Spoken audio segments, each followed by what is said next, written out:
tubig na mabaho. Wala namang ulan pero nagtutubig ang kalsada, ang baho pa.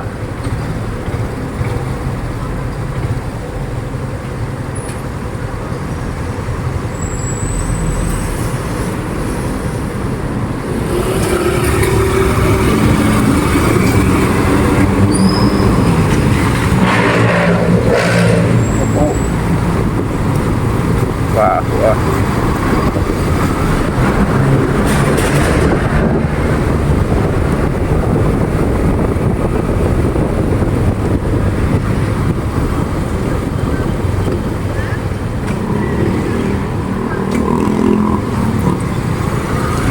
Ang tindi ng amoy, parang nanggagaling ng kubeta.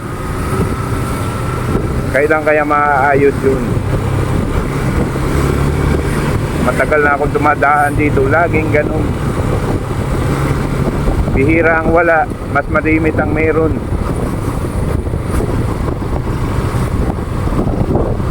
Dapat yan, pag ganyang naaawas na, may mga ano naman, nagsisip-sip niyan eh. Kung yan may sa Maynilad, meron naman yung mga hose ba yun?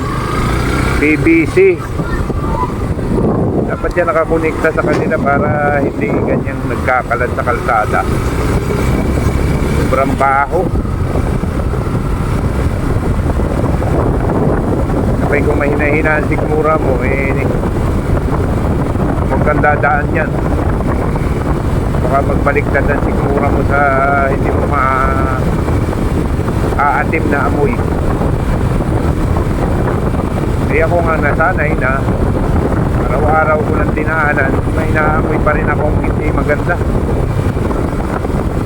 Ako, dapat ay ina-action na ng Manila City Hall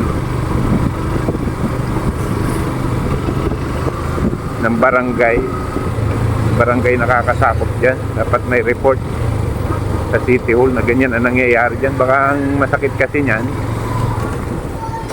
walang action, walang report, walang action siyempre. Anong gagawin kung walang report yan? Actionan.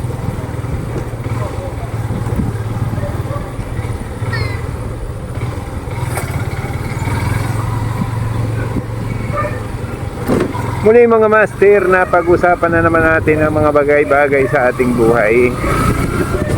Magandang gabi sa inyo. Napag-usapan lang natin kung ano-ano. Ako'y magpapaalam muna at babalik sa araw ng bukas para kayo ay kumustahin, paglingkuran kung ano ang aking maipaglingkod. Magandang gabi.